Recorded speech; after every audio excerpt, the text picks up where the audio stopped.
नमस्कार, स्वागत है आपका मेरे YouTube चैनल पर। हमारा आज का विषय रहेगा मिथुन लगन की कुंडली के अंदर कौन से रत्न हम धारण करें जिनसे हमें फायदा हो जाए। हम किसी भी वीडियो में राहु केतु से संबंधित रत्नों की चर्चा नहीं करते, क्योंकि राहु केतु एक राक्षसी ग्रह हैं, छाया पिंड हैं, उस ग्रह का कोई अपना खास अस्तित्व नहीं होता। इसलिए कुंडली के अंदर राहु केतु के रत्न के बारे में हम चर्चा नहीं करते हैं, ना ही हम किसी को पहनाते हैं और व्यक्ति को पहनने भी नहीं चाहिए। कुंडली में हम बात करेंगे सूर्य से लेकर शनि के बीच में कौन से रत्न हैं जो आप पहन सकते हैं। सबसे पहले शुरुआत करते हैं सूर्य के लिए कि सूर्य इस कुंडली के अंदर तृतीयेश होता है। तीसरा घर एक अशुभ स्थान होता है। जैसा कि आप जानते हैं 6, 8, 12 भाव अच्छे नहीं होते हैं। वहीं तीसरा घर त्रिशला है, यानी 3, 6, 11 में भी अशुभ ग्रह माना जाता है, इसलिए सूर्य ग्रह का रत्न आप नहीं पहनना।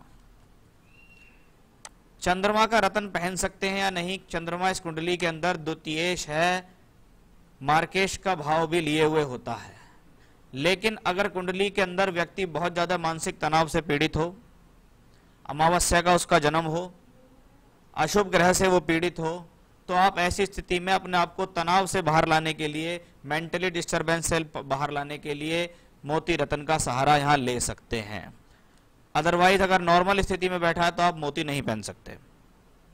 अब बात करते हैं हम मंगल के रत्न की। क्या मंगल का रत्न हम पहन सकते हैं? मूंगा इस कुंडली के लिए अपने आप में एक बहुत अशुभ स्थानों का मालिक है। मंगल यानी ग्रह 2 अशुभ ग्रहों का मालिक है। चाहे वो कहीं भी बैठे और दृष्टि दे, वो आपका नुकसान करने के लिए तैयार रहेगा। इसलिए आप यहां मूंगा रत्न भी धारण किसी भी कीमत पर नहीं कर सकते। अब बात करते हैं बुध के रत्न की कि बुध इस कुंडली के अंदर लगन और चौथे घर का मालिक है।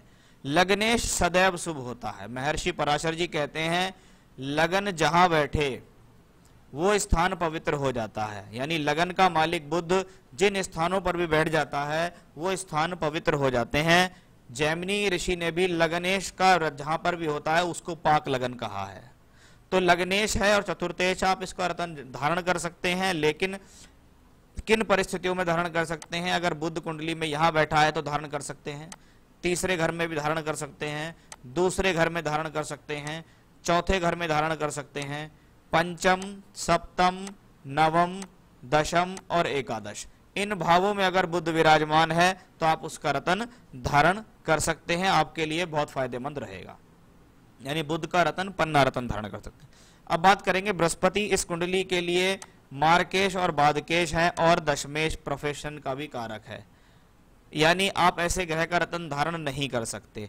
लेकिन अगर आपकी कुंडली में आप अपनी प्रोफेशनल लाइफ को लेकर परेशान हैं, प्रोफेशनल लाइफ में अप्स एंड डाउन आ रहे हैं, बृहस्पति 6, 8, 12 में बैठा है, लेकिन अगर सूर्य से अस्त है तो ही आप इसके रत्न का सहारा ले सकते हैं। वैसे तो मैं आपको यहाँ रत्न का सहारा लेने के लिए बिल्कुल नहीं कहूंगा कि आप पुखराज रत्न यहाँ धारण करें। लेकिन अगर आपको हेल्थ इश्यूज भी हो रहे हैं, बृहस्पति की दशा अंतरदशा में आपको प्रॉब्लम हो रही है, ग्रह आपका 6, 8, 12 में पीड़ित भी है, सूर्य की अभाव से अस्त भी है, तो आप यहाँ पुखराज रत्न का धारण करने का सहारा ले सकते हैं। ये आपको अवश्य हेल्प करेगा। अदरवाइज किसी भी कंडीशन में आप पुखराज धारण नहीं करना। शुक्र का रत्न ओपल रत्न होता है, फायर ओपल उसको कहते हैं, और कहा जाता है मिथुन लगन में पंचम भाव का जो ये मालिक है ये अकेला ही अपने आप में राजयोग कहलाता है, क्योंकि पंचम भाव में इस ग्रह की मूल त्रिकोण राशि पड़ रही है। और मूल त्रिकोण राशि एक अच्छी राशि होती है। विवाह ना हो रहा हो, एजुकेशन ना हो रही हो, पढ़ाई में मन ना लग रहा हो, संतान से संबंधित समस्याएं हो, तो आप इसका रत्न धारण कर सकते हैं। वैसे भी पंचमेश का रत्न धारण करना शुभ है।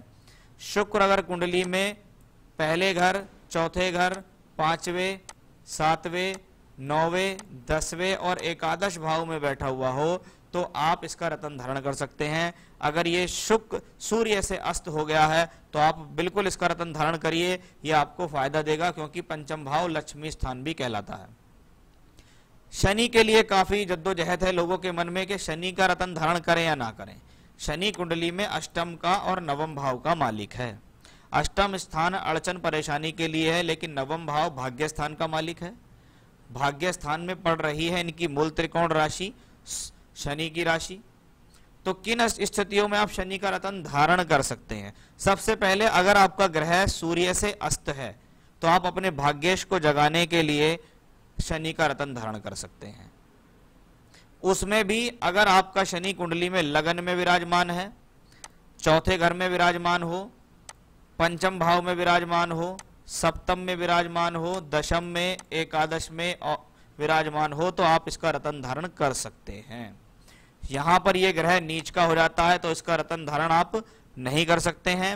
नीलम के लिए आप ये धारण रखिएगा, अगर शनि आपकी कुंडली में चौथे घर में बैठे हैं और आपकी मदर हैं तो आप ये समझ लीजिएगा कि आपके रत्न पहनने के बाद ही आपके लिए तो ठीक है, लेकिन आपकी मदर को हेल्थ इश्यूज देना शुरू कर देगा। तो उसका आपको थोड़ा सा यहां ध्यान देना होगा कि किन स्थितियों में मैं शनि का रत्न धारण करूं, क्योंकि इन भावों में शनि बैठे हुए हो तो आप इसका रत्न बिल्कुल भी धारण ना करें। ये ग्रह आपके लिए बहुत ज्यादा नुकसानदायक सिद्ध हो जाएगा। तो इन स्थितियों में आप बिल्कुल भी यहां धारण ना करें। जिन स्थितियों में धारण करना है वो मैंने आपको इसमें बता दिया है। तो सूर्य से लेकर शनि तक किन रत्नों को आप मिथुन लगन में धारण कर सकते हैं और किन से क्या लाभ हानि होंगी उसके बारे में मैंने आपको बताया है। अगले भाग में मैं आपको बताऊंगा कि कर्क लगन वालों के लिए कौन सा रत्न शुभ रहता है। नमस्कार।